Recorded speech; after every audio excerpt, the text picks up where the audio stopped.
راځئ نن داسې یو ترخه واقعه در سره شریکه کړم په والله طبیعت مې را خراب شو.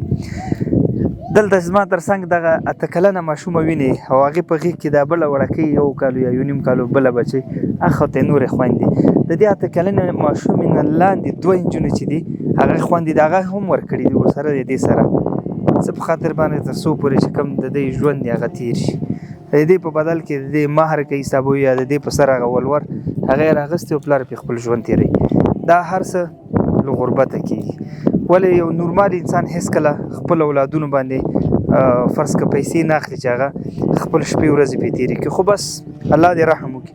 زه راغلی یم دغه کلي ته، دوی په دغه کور کې همسایهګان دي. داسې تېرېدلم دغه زموږ او ستاسو بچۍ دلته ناسته وه، دغه ټول د 200 روپو سودا ته ناسته ده، خو دلته یو ریړۍ هم درولې او دا وړکۍ خور یې مخې کې ده تر څو پورې دا یو څه سودا خرڅ کړي او کور ته یې مړۍ رزق رسوي. د دې خوندو لپاره کور به هم غم او روخ چې یو کوټه یو تشناب یو اشپزخانه ور جوړه کړو. داسې څوک شته دا په غاړه واخلي. یو غرفه ورته اخلو چې تقریبا 22,000 افغانۍ غرفه کېږي، څوک شته هغه په غاړه واخلي. باقي مانده سودا لپاره به هم یو څو ورونه یا خویندې سره پیدا شي. تاسو باور وکړئ دومره سخته ده. 8 کلنه ماشومه ورکړې، شاید 2 کاله هغې عمر ښکته 6 کلنه هم ورکړې او 4 کلنه هم پسې ورکړې او هغې په مقابل کې 1 لک 1.5 لک افغانۍ یا نور پیسې میسې شاید زیات و کم یې ترې اخیستې و هغه مصرف شوي. نو راځئ د دغسې کورنیو لاسنیوی کوو.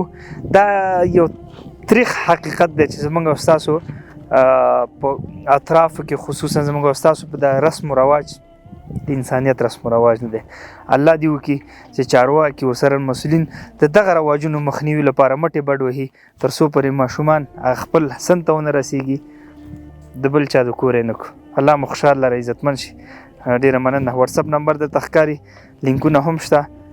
بیا به راځو دې ته به دوکان هم جوړو، کور به م انشاءالله جوړو او دې لپاره به هغه زمینه د کار مساعدو او همدا خوراکي به پکې ناست کار به کوي. السلام علیکم.